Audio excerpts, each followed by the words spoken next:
conversation here on charge-off.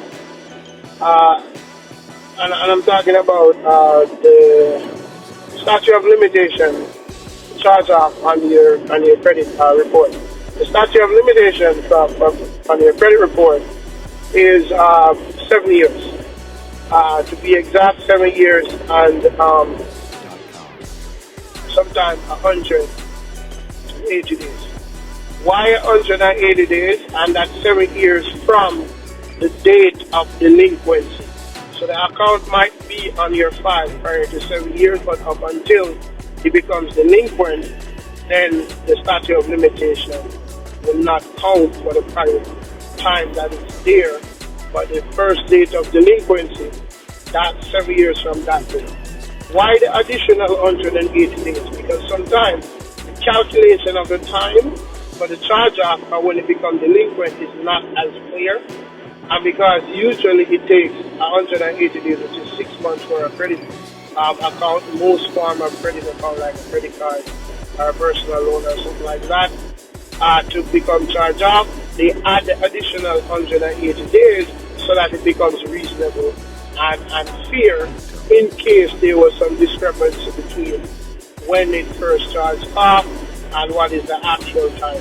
So they add that additional 6 months to 7 years in some instances so that it does not go past its statute of limitation and it doesn't actually come off before the 7 year period if it's just going to stay there and be removed on the basis of the statute of limitation.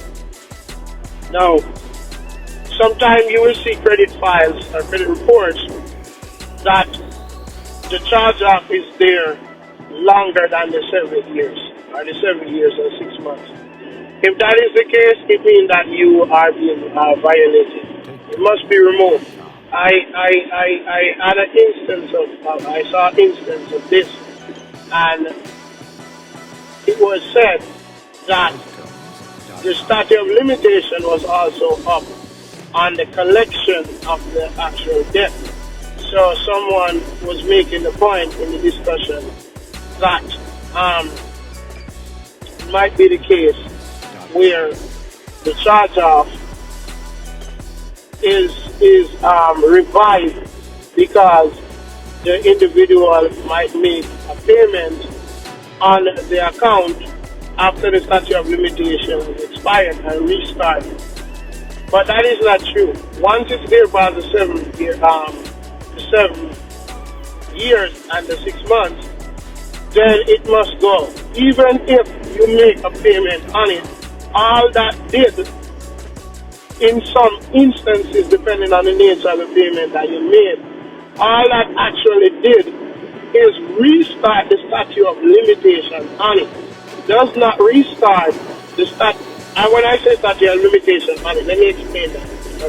There's two statute of limitation we're speaking about here. We're speaking about the statute of limitation to collect the debt legally in the state that you are located, and we're talking about the statute of limitation that the account can be on your credit file. 7 years and 6 months for your credit file.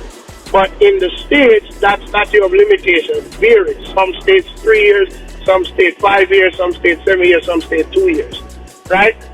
So when you make the payment on the credit account, if it is the case that the payment was done in such a way where it restarts the statute of limitation, that is the legal state statute of limitation that allows the debt to be collectible, all that affects is it takes away from the consumer the defense where the creditor or the collector cannot sue them in court.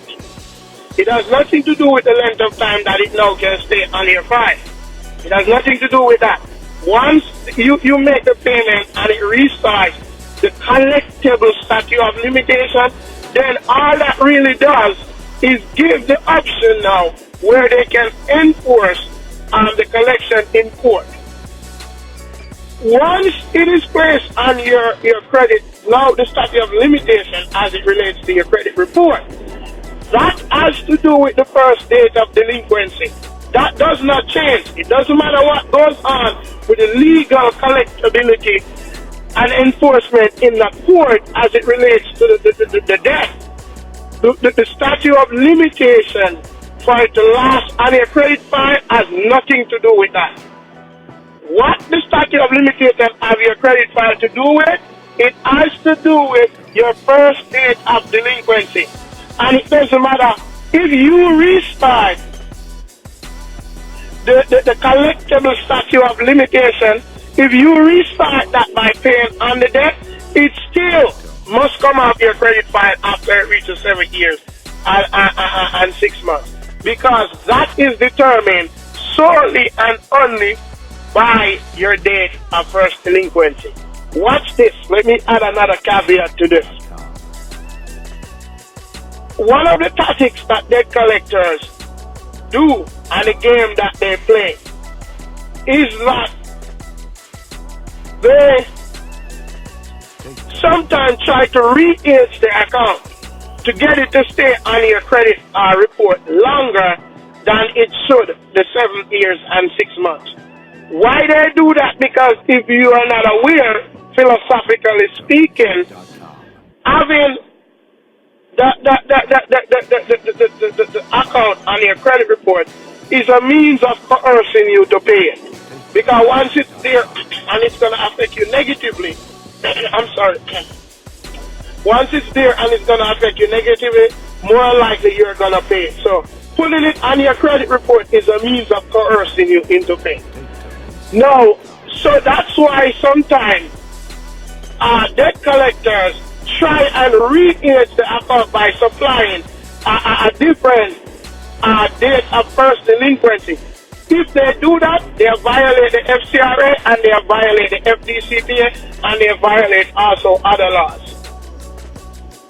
And that is illegal, and you can seek damages if they do that, because that is a violation of the law. Even if so that is why it's important that you are aware of when you went delinquent first.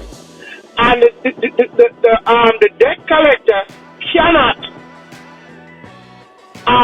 invent a new date of first delinquency that is actually different from the one of the original creditor. That cannot happen. The date of first delinquency is the first time you miss that payment. That's it. And that's it. No one can change that. And once that is certain and sure, it doesn't matter if you restart the collectability through the courts, statute of limitation, once it reaches 7 years and 8 months, it must be taken off your credit file. So no charge are supposed to be on your credit file after 7 years and 180 days from the date of first delinquency. Any charge off that is there after that, it is a violation of the statute of limitation and the FCRA, and you should enforce it to get it removed from your credit file. All right? Don't let anyone tell you that if you restart the collectible statute of limitation in your state, because that is governed by your state. That's not governed by the federal. The collectible one is not governed by the federal, it's governed by your state. So you must know what is the statute of limitation in your state. In our collectors removal packet that you often hear me reference, I have a list of all 50 states in it and the statute of limitations at this current time in the state, because the statute of limitation and collectability of different kinds of debt changes from time to time. New York just changed theirs recently from what it used to be. So the list that is inside the collector removers packet, you hear how much things is in that collector removers packet. It's the all 50 states statute of limitation. I also have in it how the debt buying industry work and so on and so forth, and a lot of other information I briefly discussed there, along with 20 letters that will help you to deal with all kind of different collections. Letters to go to the court, letters to deal with medical collection, letters to deal with all kind of different collections, validation letters, verification letter, and so on and so forth. All right, so I hope that this information is helpful.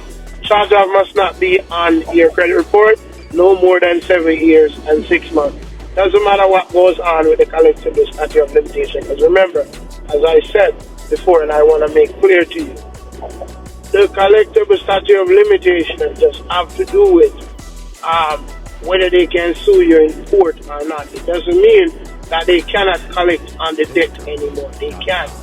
Some states, a few states make it where they can't collect on the debt anymore, but not all states have that in their laws. And that is why it is important also for you to know the nuances of your consumer law in your state. All right? I think I'm gonna do a video. On how to find the consumer laws in your state. I think I need to do a video like that. Now that I'm talking, I think I need to do a video like that. How to find the consumer laws in your state.